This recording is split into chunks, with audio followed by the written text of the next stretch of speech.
8 नवंबर 2016 रुको जरा, सब्र करो। की रात्रि को 12 बजे से वर्तमान में जारी 500 रुपए Not bad. और 1000 रुपए के करेंसी नोट लीगल टेंडर नहीं रहेंगे। क्या बोला तूने? प्रधानमंत्री नरेंद्र मोदी की ये घोषणा तो आप सभी को याद होगी। जब साल 2016 में प्रधानमंत्री ने देश में अचानक विमुद्रीकरण या डिमोनेटाइजेशन, जिसे आपको और हमारी भाषा में नोटबंदी कहा जाता है, की घोषणा करके देश में हाई करेंसी वाले 500 और 1000 रुपए के नोटों को बैन कर दिया था। इस घोषणा के बाद देश में सबसे ज्यादा इस्तेमाल होने वाले 500 और 1000 रुपए के ये नोट एकदम चलन से बाहर हो गए। लेकिन इनके बदले 2000, 500 और 200 रुपए के नए करेंसी नोट मार्केट का हिस्सा बन गए, ताकि अर्थव्यवस्था में करेंसी की जरूरत को पूरा किया जा सके। ये पहली बार था जब देश में 2000 रुपए का नोट जारी किया गया। हालांकि साल 2023 में 2000 रुपए के इस नोट को भी चलन से बाहर कर दिया गया है। खैर, सरकार के 2016 के डिमोनेटाइजेशन के फैसले से अगले कई महीनों तक देश में उथल पुथल मची रही और ज्यादातर लोगों को लगा कि ऐसा देश में पहली बार हुआ है जब इस तरह की नोटबंदी की गई है। लेकिन दोस्तों, आपको जानकर हैरानी होगी कि भारत में नोटबंदी का होना और किसी नोट को चलन से बाहर कर देना कोई नई बात नहीं है। अब आप सोच रहे होंगे कि भारत में नोटबंदी क्या 2016 से पहले भी की जा चुकी है? तो जी हाँ दोस्तों, 2016 से पहले और बाद में भी भारत में ऐसे निर्णय लिए जा चुके हैं जब इस तरह से बड़े नोटों को बंद किया गया है। और एक बार तो भारत की आजादी से पहले भी देश में नोटबंदी की गई थी। अब आप सोचेंगे कि ऐसा कब हो चुका है और क्या एक से ज्यादा बार हो चुका है? तो जी हाँ दोस्तों, ऐसा पहले भी और एक से ज्यादा बार हो चुका है। और जैसा कि हमने आपको बताया कि आजादी से पहले भी देश में नोटबंदी हो चुकी है। तो दोस्तों, ये कहानी शुरू होती है साल 1946 से। तो चलिए, आज की इस वीडियो में हम आपको बताएंगे 1946 से 2023 तक भारत में डिमोनेटाइजेशन या नोटों के चलन से बाहर होने की पूरी टाइमलाइन और उसका पूरा इतिहास।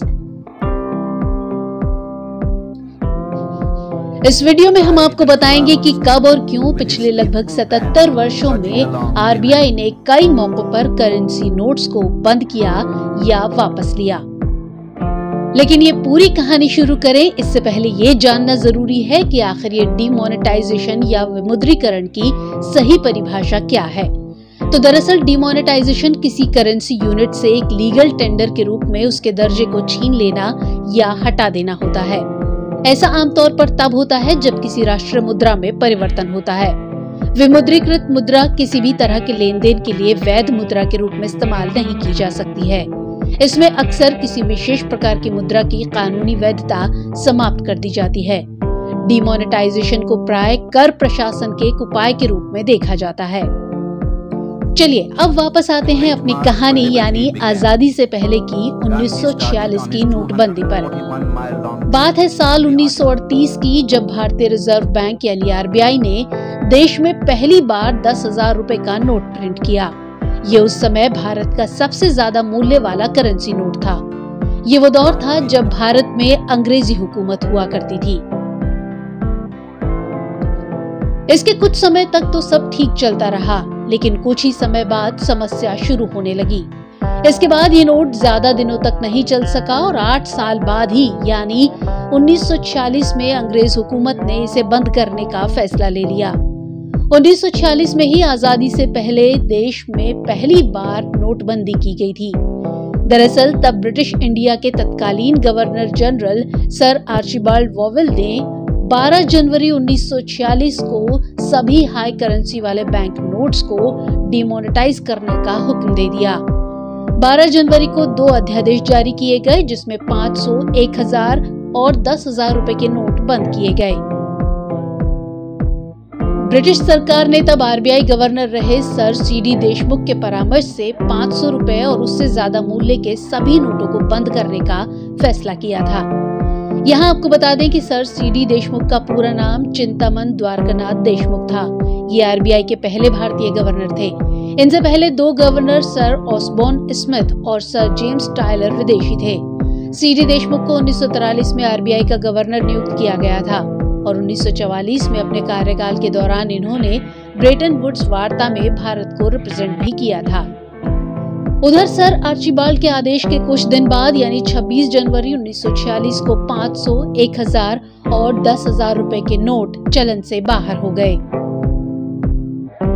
आरबीआई के दस्तावेजों से पता चलता है कि तत्कालीन भारत सरकार ने उस समय फ्रांस, बेल्जियम और यूके सहित कई देशों में इसी तरह की कार्रवाई का आकलन किया था, जिसके बाद सरकार द्वारा जनवरी 1946 में देश में हाई करेंसी नोटों के डिमोनेटाइजेशन का फैसला लिया गया।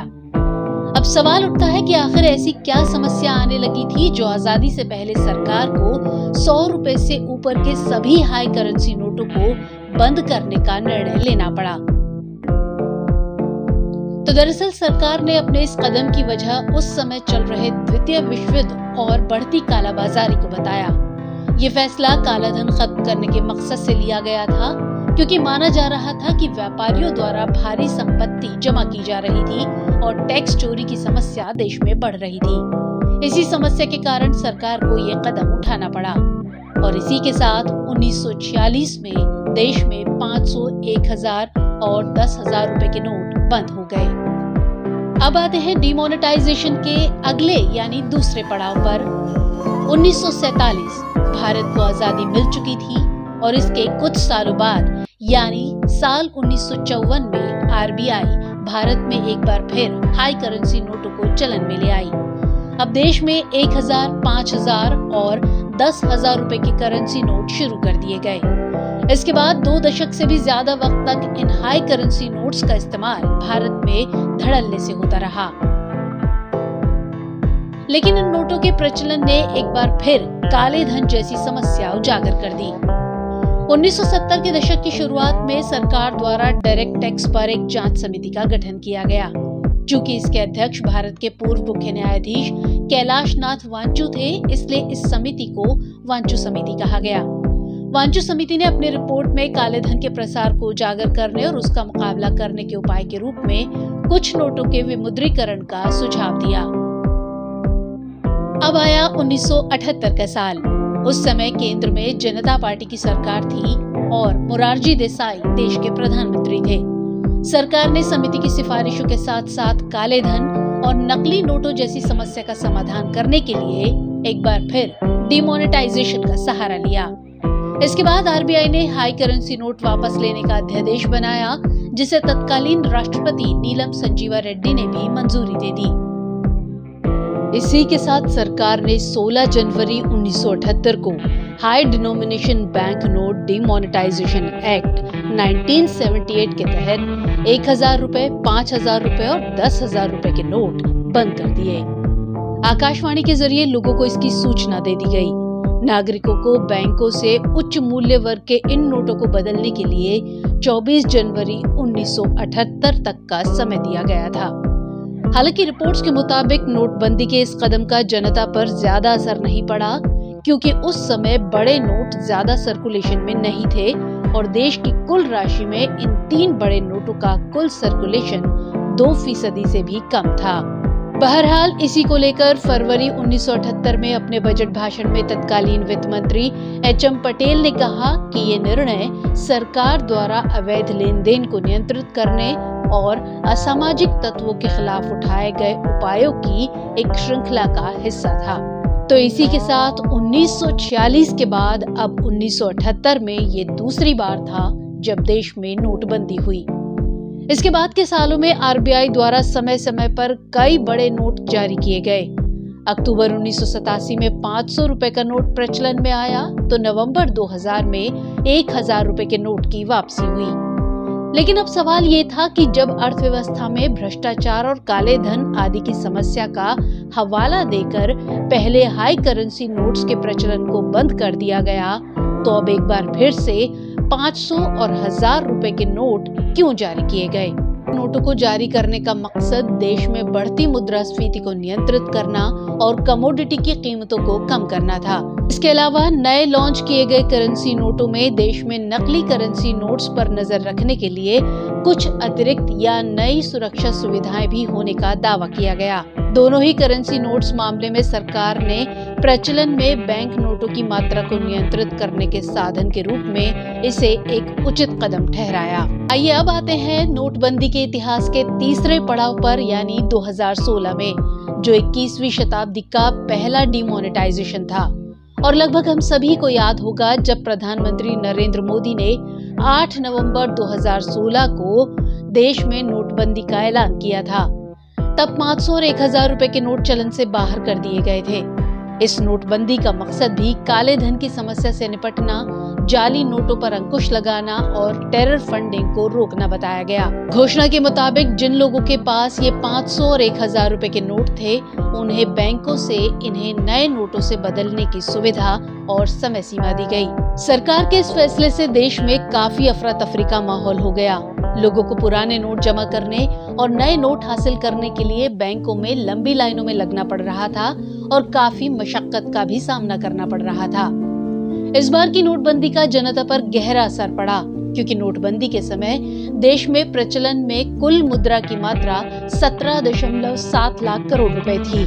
इस कुल मात्रा में से 500 और 1000 रुपए के कुल 15,44,000 करोड़ रुपए के नोट चलन में थे, जिसमें से नोटबंदी के चलते करीब 15,28,000 करोड़ रुपए के, यानी करीब 99% से ज्यादा नोट बैंकिंग सिस्टम में वापस आ गए थे। उधर कई लोगों ने सरकार के इस फैसले का विरोध भी किया और मामला सुप्रीम कोर्ट तक जा पहुंचा। लेकिन सुप्रीम कोर्ट ने सरकार के इस नोटबंदी कदम को सही ठहराया और कहा कि केंद्र सरकार को नोटबंदी का अधिकार है जो उसे संविधान और आरबीआई एक्ट ने दिया है।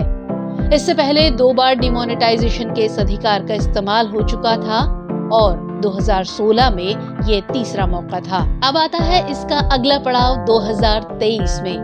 2016 में देश में 2000 रुपए का नया नोट जारी किया गया था। इसे आरबीआई अधिनियम 1934 की धारा 24(1) के तहत पेश किया गया था। लेकिन करीब 7 साल बाद 2000 रुपए के इस नोट को भी बंद कर दिया गया। आरबीआई ने 19 मई 2023 को एक आदेश जारी कर 2000 रुपए के बैंक नोट्स को सर्कुलेशन से बाहर करने का ऐलान कर दिया। लोगों द्वारा इसे डिमोनेटाइजेशन 2.0 कहा गया। लोगों को उन्हें बदलने या जमा करने के लिए 30 सितंबर 2023 तक का समय दिया गया था। अब यहाँ ये बात जरा अटपटी लगती है कि आरबीआई ने जिस नोट को पुराने नोटों के बदले कुछ साल पहले ही शुरू किया था, आखिर उसे इतनी जल्दी क्यों बंद कर दिया? और अगर इतनी जल्दी बंद ही करना था तो फिर शुरू ही क्यों किया गया था? तो दरअसल 2000 रुपए के नोट को लाने का खास मकसद 500 और 1000 रुपए के नोटों की वैधता खत्म करने के बाद अर्थव्यवस्था की मुद्रा आवश्यकता को तेजी से पूरा करना था। आसान भाषा में समझे तो इसके पीछे मकसद था उस समय नोटबंदी की वजह से 500 और 1000 रुपए के नोट जो चलन से हटाए गए थे, बाजार और अर्थव्यवस्था पर उनके असर को जितना हो सके उतना कम करना। इस मकसद के पूरा होने के साथ ही और जब लोगों की करेंसी की जरूरत पूरी करने के लिए दूसरे मूल्य वर्ग के नोट बैंक और मार्केट में पर्याप्त मात्रा में उपलब्ध हो गए, तो 2000 रुपए के नोटों को चलन में लाने का मकसद पूरा हो गया। इसके बाद 2018-19 में 2000 रुपए के नोटों की छपाई बंद कर दी गई। 2000 रुपए के ज्यादातर बैंक नोट 31 मार्च 2017 से पहले जारी किए गए थे। इस बारे में भारतीय रिजर्व बैंक ने कहा कि इन कारणों के अलावा आरबीआई की क्लीन नोट पॉलिसी के मद्देनजर 2000 रुपए के नोटों को चलन से वापस लेने का निर्णय लिया गया है। तो दोस्तों, ये थी भारत में डिमोनेटाइजेशन की पूरी कहानी।